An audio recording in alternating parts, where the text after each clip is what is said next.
Movie की शुरुआत में हमको बताया जाता है किसी फीमेल डीमन के बारे में जो कि फर्स्ट सेंचुरी से नियर ईस्ट और यूरोप में काफी फेमस है, जिसका जिक्र एम्यूलेट, स्टोरीज और पेंटिंग्स में है, जिसका नाम अलग अलग लैंग्वेज और रिलीजन्स में अलग अलग है, लेकिन उसके नाम के साथ जुड़ने वाला उसका खौफनाक टैग सब जगह एक ही है, जो कि है द टेकर ऑफ चिल्ड्रन। खैर, अब इसके बाद में हम देखते हैं योसेल नाम के एक आदमी को, जो कि बहुत परेशान था और कोई रिचुअल कर रहा था। साथ ही साथ वो कुछ भयानक भी कर चुका था, जिसको वो ठीक करने की कोशिश में था। और उसने क्या किया ये मूवी में हमको आगे पता चलेगा। उसकी बीवी उसके पास आती है और उसको कहती है कि वो ये सब ना करे, उससे उसे बहुत तकलीफ हो रही है, लेकिन वो उसकी बात नहीं सुनता और राख का एक सर्कल बनाकर कुछ चैंटिंग करने लगता है। जिसके बाद ही एक छोटी लड़की उसके पास में आती है, जिसका नाम सारा होता है, लेकिन वो नॉर्मल नहीं थी क्योंकि उसके अंदर से इविल वाइब्स आ रही थी और वो योसेल से ये बोलती है कि वो ऐसा ना करे, जिस पर वो कहता है कि वो अब उसे और फीड नहीं कर सकता। और अब वो लड़की एक डिमोनिक वॉइस में ये बोलते हुए वहाँ से चली जाती है कि एक जिंदगी के बदले में एक और जिंदगी।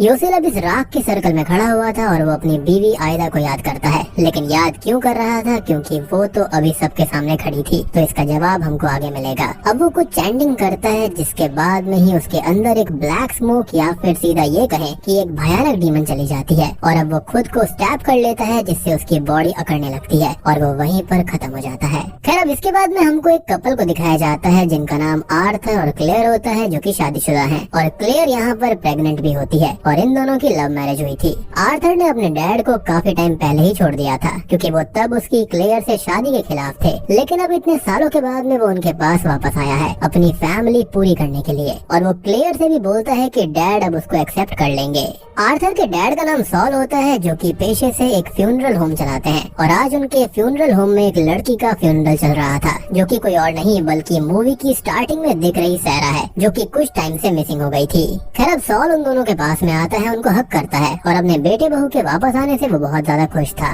और वो उन्हें खुले दिल से एक्सेप्ट और वेलकम कर लेता है। अब अगले सीन में सभी लोग डिनर कर रहे होते हैं और आर्थर को एक कॉल आता है, जिसे वो रिसीव करने बाहर जाता है। वहीं दूसरी तरफ सॉल क्लेयर से उसकी शादी में न आने के लिए माफी मांगता है और अपने रिश्ते ठीक करता है। इधर हम आर्थर को कॉल पर किसी से बात करता हुआ देख पाते हैं, तो हमको पता चलता है कि असल में उस पर कोई लोन है, जिसे एक्सटेंड करने के लिए उसे अपने फादर की गारंटी और उनकी प्रॉपर्टी गिरवी रखने की जरूरत है और तभी उसका लोन आगे बढ़ पाएगा और इसलिए ही वो यहाँ पर आया है अपनी प्रॉब्लम्स को ठीक करने, ना कि अपने फादर से रिश्ते ठीक करने के लिए। और बात करें कि वो इस दिक्कत में फंसा कैसे है, तो असल में वो एक रियल एस्टेट एजेंट होता है न्यूयॉर्क सिटी में, लेकिन आखिरी कुछ सालों से उसका काम सही नहीं चल रहा था, जिससे कि उसकी फाइनेंशियल कंडीशन काफी खराब हो गई थी। बेसिकली वो फाइनेंशियली डिस्टर्ब हो गया था। खैर, वो वापस से डिनर पर आता है और सभी लोग हंसी खुशी बात कर रहे थे। तभी हैमिश नाम के एक आदमी का कॉल आता है सॉल के पास में, जो कि उसका असिस्टेंट और बहुत अच्छा दोस्त भी है। वो उसको बताता है कि एक नई बॉडी आई है, तो उसको उस पर काम करना है और टीनेज में आर्थर भी सॉल की हेल्प किया करता था, तो वो उसे भी अपने साथ ले जाता है और बॉडी क्लीनिंग या फिर फ्यूनरल के लिए रेडी करने वाले इस प्रोसेस को मित्ज़वा भी कहा जाता है, जिसका मतलब होता है गुड डीड। खैर, वो लोग नीचे वाले फ्लोर पर ऑटोप्सी रूम या फिर बॉडी क्लीनिंग रूम में जाते हैं और यहाँ पर जो बॉडी आई थी वो शॉकिंगली किसी और की नहीं बल्कि योसेल की होती है।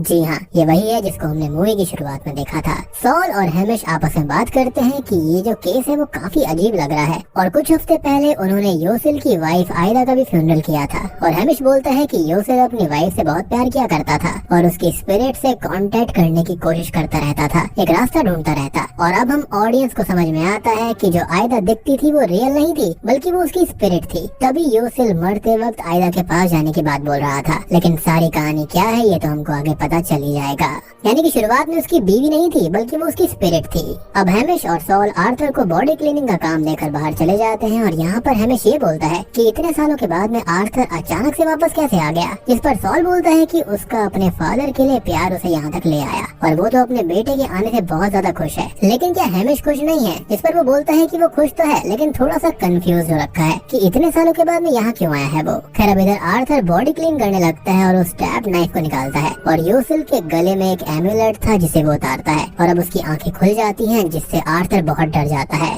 और वो एम्यूलेट गिरकर टूट भी जाता है और अब लाइट्स भी एक दो बार फ्लिकर करती हैं और सॉल वहाँ पर आ जाता है। यानी कि मूवी यहाँ से बहुत इंटरेस्टिंग होने वाली है, तो अपना दिल थाम के बैठिएगा। आर्थर अब उस एम्यूलेट को वहीं ड्रेन पाइप में गिरा देता है, नहीं तो सॉल उस पे काफी गुस्सा करता और अब सॉल उसे जाकर सोने का बोलता है और खुद उस बॉडी को क्लीन करने के काम में लग जाता है। आर्थर उससे लोन के बारे में बात करने की भी कोशिश करता है लेकिन नहीं कर पाता और वहाँ से चला जाता है। सॉल अब योसेल की बॉडी को देखता है और उस नाइफ को देखता है जिस पर कुछ उखड़ा हुआ था और सोचने लगता है कि योसेल ने किया क्या होगा और आखिर क्यों। इधर घर पर आर्थर को कुछ विस्पर सुनाई देती है जो कि बढ़ती जाती है और वो इससे काफी ज्यादा परेशान हो जाता है, लेकिन वो जो दस्तक होती है, वो आवाज होती है, वो विस्परिंग होती है, वो अचानक से ही बंद हो जाती है और वो उसको इग्नोर करके सो जाता है। अब कुछ देर के बाद में क्लेयर की नींद खुलती है और वो वॉशरूम जाती है, लेकिन रूम के डोर्स अपने आप ही ओपन होने लगते हैं और अब उसको कुछ अनयूजुअल लगता है और वो उसको इग्नोर करती है और रूम में आ जाती है, जिसे क्लोजेट के अंदर किसी के होने का एहसास होता है और अब वहाँ से योसेल का भूत निकलकर उस पर हमला करता है और अब उसकी नींद खुल जाती है क्योंकि ये एक नाइटमेयर था, या फिर नहीं, क्योंकि सुबह हो गई थी और वो बेड से उठकर जाती है तो हम उसकी जगह पर हल्का सा खून देख पाते हैं। अब सुबह से ही सॉल उस नाइफ को लेकर बैठा हुआ था और वो उसको ध्यान से देखता है तो उस पर कुछ शब्द लिखे हुए थे जिनको वो समझ नहीं पाता। खैर अब वो रेव साइम नाम के एक आदमी को कॉल करता है जिसे इसके बारे में काफी ज्यादा नॉलेज थी और वो उससे इसके बारे में पूछता है तो वो बताता है कि ये एक एंशिएंट वार्निंग इंस्क्रिप्शन है जो कि किसी डीमन या फिर स्पिरिट को बॉडी में सील करने के काम में आती है, लेकिन ये बहुत पुरानी चीज है और अब किसी को ऐसा करना शायद आता नहीं होगा। जिस पर सॉल पूछता है कि अगर किसी ने ऐसा किया हो तो क्या, जिस पर वो सीधा ये बोलते हैं कि अगर बॉडी पर कोई पेंडेंट या फिर एम्यूलेट होगा तो वो सील हुआ होगा, अदरवाइज इसका कोई भी मतलब नहीं है। और सॉल ये बोल देता है कि पेंडेंट या फिर एम्यूलेट तो वहाँ पर नहीं था, जिस पर वो कहता है कि फिर डरने की कोई बात नहीं है, लेकिन हमने वो एम्यूलेट देखा था जो कि गिरकर टूट भी चुका था। अब अगले सीन में एक बॉडी फाइनल रिचुअल्स के लिए यानी कि बैरियल के लिए जाती है जो कि सारा की थी, जिसे देखकर उन लोगों को बहुत बुरा लगता है कि किसी ने उसके साथ ऐसा क्यों किया होगा और इस चीज के बारे में हमको थोड़ी देर में जरूर पता चलेगा। खैर अब सॉल योसेल की बॉडी को फाइनल करके उसके चेम्बर में रख देता है बैरी मार्क करके और वहाँ से चला जाता है, लेकिन हम उस रिपोर्ट पर लिखे हुए शब्दों को बहता हुआ देख पाते हैं। मीन्स वो खुद पे खुद खराब हो गए थे। अब हम देखते हैं क्लेयर को जो कि घर पर फूड पिक्चर्स को क्लिक कर रही होती है और उसे कैमरा में हैंगर्स पर लटके कोट्स के बीच में किसी के हाथ पैर दिखाई देते हैं, जिससे वो काफी डर जाती है, लेकिन बिना कैमरा के वो दिख नहीं रहे थे और जब वो रिकॉर्डिंग ऑन करके देखने लगती है उस वक्त उसको कुछ नहीं दिखता, लेकिन एक आवाज आती है और वो उस आवाज को सुनने की कोशिश करती है तो उसे बहुत तेज चीखने की कोई आवाज आती है जिससे वो बहुत डर जाती है और कैमरा गिरकर टूट जाता है। अब अगले सीन में हम हैमिश और आर्थर को देखते हैं जो कि कहीं पर गए हुए थे और आर्थर किसी से बात कर रहा था और उसके फोन पर तभी एक कॉल आता है जिसको हैमिश पिक कर लेता है और उसे लोन के बारे में सब पता चल जाता है और साथ ही साथ वो बैंक के पेपर्स भी आर्थर के कोट से निकाल कर रीड कर लेता है। अब घर आकर वो सॉल को इसके बारे में बताता है और उसे ये सब जानकर बहुत दुख होता है कि उसका बेटा प्यार के लिए नहीं बल्कि मतलब के लिए यहाँ पर आया था और वो उस पर और क्लेयर पर गुस्सा करता है। हालांकि क्लेयर को भी ये बात नहीं पता थी। अब गुस्से में आर्थर घर छोड़कर जाने की तैयारी करने लगता है और क्लेयर उसके पास आकर ये बोलती है कि उसने उसे पहले क्यों नहीं बताया और वो बच्ची की प्लानिंग में लगी थी, जॉब छोड़ चुकी थी, कम से कम वो कुछ तो कर ही लेती। इस पर वो कहता है कि उसने घर बनवाने में सारे पैसे लगा दिए और उसने अपने बैंक वाला लोन भी उसमें लगा दिया था, लेकिन आखिरी 2 सालों से वो सेल ही नहीं कर पाया, इसलिए वो कर्जे में डूब चुका है और वो बहुत ही ज्यादा परेशान है। क्लेयर उससे बोलती है कि उसे डैड से बात करनी चाहिए थी, जिस पर वो कहती है कि उसके डैड प्रेयर्स में ही लगे रहते हैं और जब उसकी मदर आखिरी टाइम में थी तो उन्होंने प्रेयर्स ही करी थी और उससे भी कराई थी, लेकिन देखो क्या हुआ, उसकी मदर को उसने खो दिया और वो उन्हें अभी हर्ट नहीं करना चाहता बल्कि सब कुछ ठीक करना चाहता था, जिसके साथ ही वो रोने लगता है और क्लेयर उसको संभालती है। अब रात को सॉल अकेले ही बॉडी रूम में बैठा था और बहुत इमोशनल था और आर्थर को भी उसके लिए बुरा लगता है तो वो उससे माफी मांगने जाता है, लेकिन हिम्मत हार कर वापस चला आता है। लेकिन यहाँ पर मेरे हिसाब से उसको बात कर लेनी चाहिए थी, क्योंकि अब सॉल को कुछ आवाजें आने लगती हैं और लाइट्स अचानक से ही फ्लिकर होने लगती है, जिसके साथ ही उसके सामने आती है एक बहुत ही भयानक डीमन और इसी का नाम है यहाँ पर अबीजू द टेकर ऑफ चिल्ड्रन और वो सॉल को तुरंत ही खत्म कर देती है। अब अगली सुबह आर्थर नीचे आता है और सॉल को देखकर बहुत इमोशनल हो जाता है और रोने लगता है, क्योंकि उसके फादर इस दुनिया में नहीं रहे थे और सब लोग ये बोलते हैं कि उसे हार्ट अटैक आया था। लेकिन हैमिश बैंक पेपर्स आर्थर के हाथ में देते हुए ये बोलता है कि उसने अपने फादर का दिल तोड़ा था और वहाँ से चला जाता है और सॉल ने आखिरी नाइट बैंक पेपर्स पर साइन कर दिया था, यानी कि उसने इस फ्यूनरल होम को गारंटी पर रख दिया था ताकि लोन को एक्सटेंड करा जा सके। आर्थर को बहुत दुख होता है और अब वो सबको वहाँ से भेजकर अकेले ही अपने फादर की बॉडी को प्रिपेयर करता है और अगले सीन में फ्यूनरल मीटिंग के लिए लोग घर पर आए हुए थे और हैमिश उस पर गुस्सा था, जो कि अपनी नाराजगी जाहिर करके हमेशा के लिए काम छोड़कर वहाँ से चला जाता है। आर्थर को कुछ अच्छा महसूस नहीं हो रहा था और वो उस रूम में आकर रोने लगता है, लेकिन अब डोर और मिरर्स के पीछे से कुछ आवाजें आने लगती हैं, जिनसे वो परेशान हो जाता है और बाहर जाने लगता है। लेकिन तभी कोई फोर्स उसको एक ट्रांस जैसी स्टेट में कैद करके वहीं पर खड़ा कर देती है। इधर नीचे क्लेयर अकेले सभी गेस्ट का ख्याल रख रही थी और अब उसको कवर्ड मिरर के क्लॉथ के नीचे से किसी के पैर दिखाई देते हैं और कोई शैडो दिखाई देती है। तो वो मिरर अनकवर करके उसको चेक करती है तो वहाँ पर कोई नहीं था। लेकिन तभी रियल टाइम में वहाँ के लोग फ्रीज हो जाते हैं और अब सारा का जो गोस्ट होता है वो उसके पास आकर उसको हॉन्ट करता है और हेल्प मी बोलकर वहाँ से चला जाता है, जिससे कि वो बहुत डर जाती है और अपने रूम में जाती है, जहाँ पर बेसुध हालत में आर्थर खड़ा हुआ था और वो उसको होश में लाती है, चीजें समझाने की कोशिश करती है और वो जाकर सो जाता है। अब रात को वो दोनों ही सो रहे थे और बेहोशी की हालत में आर्थर हॉल में आता है और वुडन फ्लोर पर कुछ सिंबॉलिक सर्कल या फिर रिचुअलिस्टिक प्लेस बनाता है। लेकिन जब वो होश में आता है तो उसे वहाँ पर बस एक कारपेट नजर आता है। अब वो क्लेयर के पास जाता है और बहुत परेशान होकर ये बोलता है कि वो पागल होने लगा है, जिसको वो संभालती है और ये कहती है कि वो लोग वापस उनके घर चले जाएंगे और सब कुछ ठीक हो जाएगा। अब अगले सीन में फाइनल स्टेप्स के लिए कुछ लोग योसिल की बॉडी लेने आते हैं, लेकिन रिपोर्ट्स के शब्दों को बिगड़ा हुआ देखकर वो ये बोलते हैं कि इन रिपोर्ट्स के अंदर कुछ भी समझ ही नहीं आ रहा और ये केस तो काफी पेचीदा लग रहा है, तो इसको तो पुलिस को रिपोर्ट करना चाहिए। और आर्थर उनको समझाता है, लेकिन वो लोग उसे पेपर्स पूरे करने का बोलकर वहाँ से चले जाते हैं और हैमिश भी अब काम छोड़ चुका था, तो आर्थर को यहाँ पर कुछ भी समझ में नहीं आता। खैर वो योसिल के सामान में से उसके घर की एक कीज लेता है और उसके घर चला जाता है सब कुछ चेक करने के लिए। यहाँ पर घर पर वो चेक करने लगता है तो उसे बहुत ही अजीब सी चीजें मिलती हैं, जैसे कि डेमोनिक रिचुअल्स, नोट्स, सैटानिक चीजें और काफी कुछ मिलता है। और आखिरी शब्द जो योसिल ने टाइप किए थे वो ये थे कि मुझे माफ कर देना। अब कुछ वॉइस रिकॉर्डिंग टेप्स भी मिलती हैं जिसके अंदर किसी चीज या फिर समरिंग के अटेम्प्ट्स के बारे में लिखा हुआ था। आर्थर वो टेप्स प्ले करता है और आसपास देखने लगता है तो उसे फ्लोर पर एक बड़ा सा सिंबॉलिक सर्कल बना हुआ मिलता है और ऐसा ही सर्कल उसने आखिरी नाइट बनाया था, जो कि शायद उसके ड्रीम में था या फिर रियल, उसको नहीं पता। अब हम उस टेप को भी सुनते हैं जिसके अंदर योसिल बहुत डरा हुआ था और परेशान था और ये बोलता है कि उसने बहुत बड़ी गलती कर दी। उसे समझ में नहीं आता कि क्या ड्रीम है, क्या रियल है, क्या नाइटमेयर है, और उसने एक एंशिएंट प्रेडेटर को बुला लिया है जो एक बहुत बड़ी ट्रिकस्टर है जिसने उससे झूठा वादा किया और अब वो टेप खराब हो जाती है। अब फ्लोर बोर्ड के नीचे से आर्थर को एक वीडियो टेप भी मिलती है और वो उसको देखता है जिसके अंदर योसिल सैरा के साथ था और बोलता है कि उसने अपनी वाइफ को हेवन से वापस लाने के लिए बहुत कोशिश करी, बहुत रास्ते ढूंढे और अब रास्ता उसे फाइनली मिल चुका है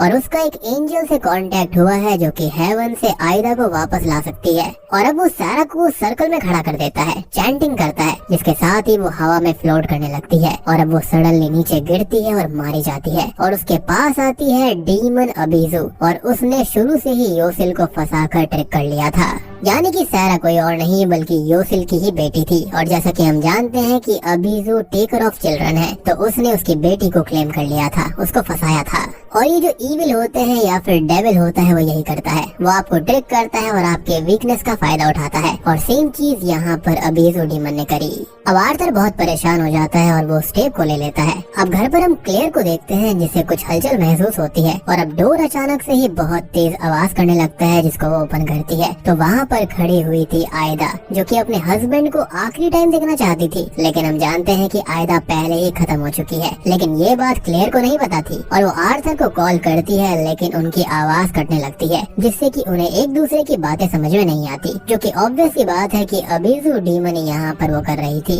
यानी कि इंटरफेयर कर रही थी। अब यहाँ पर ये आयदा नहीं बल्कि उसके रूप में अबीजू डीमन थी जो कि क्लेयर के साथ नीचे बॉडी रूम में जाती है, योसिल की बॉडी देखती है और अब क्लेयर के पेट में अचानक से दर्द होने लगता है और आयदा बोलती है कि उसके बच्चे पर कोई कर्ज आ गया है और उसका ये कर्ज सिर्फ वही हटा सकती है और उसे वहाँ पर पड़े हुए पेंडेंट यानी कि एम्यूलेट को जलाना होगा और क्लेयर ऐसा ही करती है। लेकिन ये तो अबीजू डीमन की चाल थी और जैसे ही उस पेंडेंट की सील और होली वाटर चलता है योसिल की बॉडी जलकर राख हो जाती है और अब अबीजू जो कि अभी तक सिर्फ हॉन्ट कर सकती थी, हार्म नहीं कर सकती थी और उसके पास में उसकी फुल पावर्स भी नहीं थी, तो वो अपनी कैद से आजाद हो जाती है और उसका ट्रू फॉर्म देखकर क्लेयर उससे डरकर भागने लगती है। यानी कि योसिल की बॉडी के अंदर वो अभी तक कैद थी, लेकिन यहाँ पर एम्यूलेट जलने के बाद में वो आजाद हो गई। अब वो जैसे तैसे घर पर आती है और आर्थर को कॉल करती है, लेकिन फोन हाथ से निकलकर फ्लोर पर जा गिरता है और वो भी उस सर्कल में, मींस अबीजू ने वो आर्थर से बनवाया था। यानी कि वो कोई सपना नहीं बल्कि आर्थर ने वाकई में वहाँ पर वो सर्कल बनाया था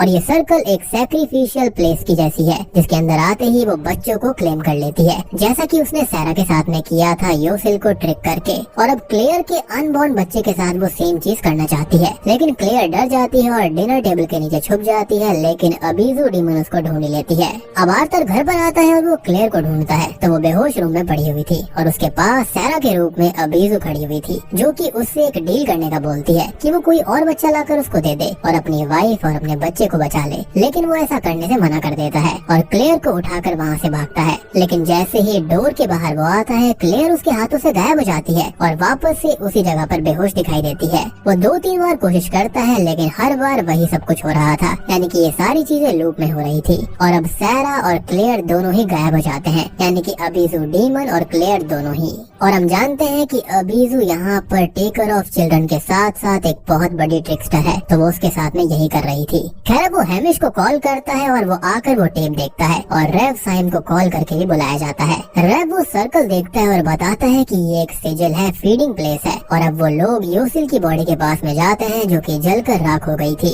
और वो एम्यूलेट भी वो देखता है। अब वो उस पेंडेंट या फिर एम्यूलेट का बाकी हिस्सा ढूंढकर उसको पूरा करता है और फिर से एक सील बना देता है और अबीजू डीमन के बारे में बताने लगता है। वो बताता है कि एंशिएंट टाइम्स में अबीजू टेकर ऑफ चिल्ड्रन थी, जो कि मिस कैरेज और बच्चों की मॉर्टेलिटी के लिए जानी जाती है। और जब गॉड का उससे सामना हुआ तो उन्होंने अब्राहम को बुलाया, जिसने अपने बच्चे का सैक्रिफाइस दिया और हमेशा के लिए अबीजू को कैद कर दिया, जब तक कि योसिल ने दोबारा उसको आजाद नहीं किया। यानी कि ये सारी गलती योसिल की थी, उसने ही उसको बहुत लंबी गहरी नींद से और कैद से आजाद करवाया था, वो भी अपनी वाइफ आयदा से बात करने के लिए, जिसके चलते उसने अपनी बेटी सैरा का ही सैक्रिफाइस कर दिया। लेकिन वो भी इस बात को जानता नहीं था, तो उसने इस चीज को ठीक करने के लिए उसे अपनी बॉडी में ही कैद कर लिया था। वो बताता है कि वो एक बहुत ही पावरफुल डेमनस है, जो कि माइंड के साथ खेल सकती है, कुछ भी दिखा सकती है जो कि रियल ना हो, चीजों को बदल सकती है, शेप शिफ्ट कर सकती है और भी बहुत कुछ। उसे मारा नहीं जा सकता, सिर्फ कैद किया जा सकता है। यानी कि आप समझ सकते हो कि वो कितनी पावरफुल है।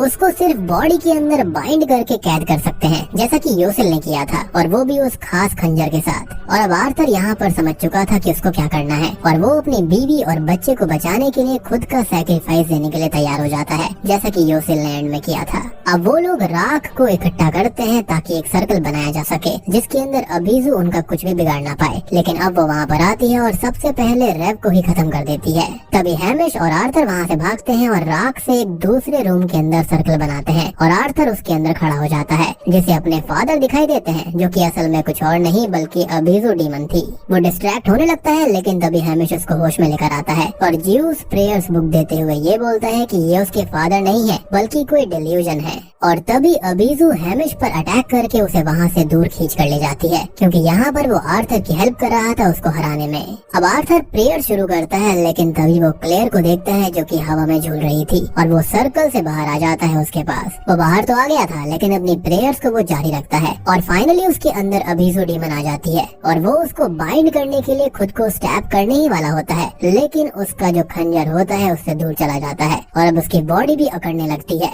और वो जैसे तैसे करके खंजर की ओर बढ़ने लगता है। और तभी हम हैमिश को देखते हैं, जो कि अभी जिंदा था, और हैमिश वहाँ पर आकर उसकी मदद करता है और उसको खंजर दे देता है, जिसको वो स्टैब कर लेता है। और अब अबीजू को आर्थर की मौत के साथ कैद हो जाना चाहिए था, लेकिन ऐसा नहीं होता, क्योंकि पेंडेंट उससे उतरकर पहले ही गिर चुका था। जी हाँ, यहाँ पर इस राख के सर्कल के साथ साथ प्रेयर चाहिए होती है, वो एम्यूलेट चाहिए होता है, और साथ ही साथ वो सील यानी कि बाइंडिंग करने के लिए खंजर। लेकिन यहाँ पर वो एम्यूलेट उसके पास में नहीं था, तो अबीजू ने ये सारी चीजें पहले ही देख ली थी, क्योंकि योसिल ने ये सब पहले किया था। और डीमंस और डेविल के ऊपर एक ही चीज बार बार काम नहीं आती है। लेकिन अब यहाँ पर एक बहुत ही भयानक चीज रिवील होती है कि हैमिश तो पहले ही मारा जा चुका था, और जो खंजर था वो खुद अबीजू ने उसको दिया था। जी हाँ, मतलब देख रहे हो अबीजू कितनी ज्यादा ट्रिकस्टर है। यहाँ पर उसने आर्थर को खुद अपने हाथ से खत्म करने के लिए खंजर दिया, और ऐसा दिखाया कि वो उसकी मदद कर रहा है हैमिश बनकर। खैर अब आर्थर अपनी लाचारी और बेबसी के साथ ही दम तोड़ देता है कि वो अपनी बीवी और बच्चे को बचा नहीं पाया, और सीन यहीं से शिफ्ट हो जाता है।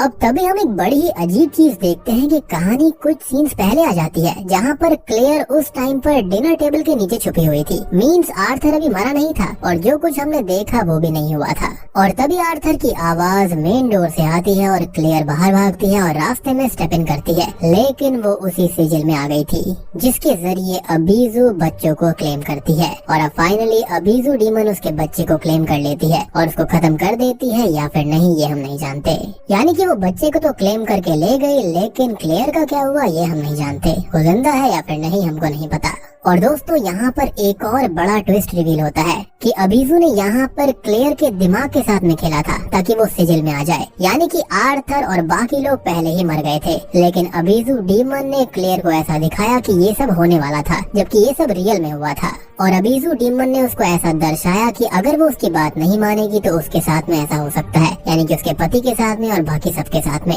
जबकि ये सब पहले ही हो चुका था। यानी कि अबीजू डीमन की ये एक और शक्ति है मैनिपुलेशन करने की। ऐसा करके वो उसको सर्कल तक लेकर आई और उसके अनबॉर्न चाइल्ड को उसने क्लेम कर लिया और साथ में ये मूवी यहीं पर खत्म हो जाती है। तो दोस्तों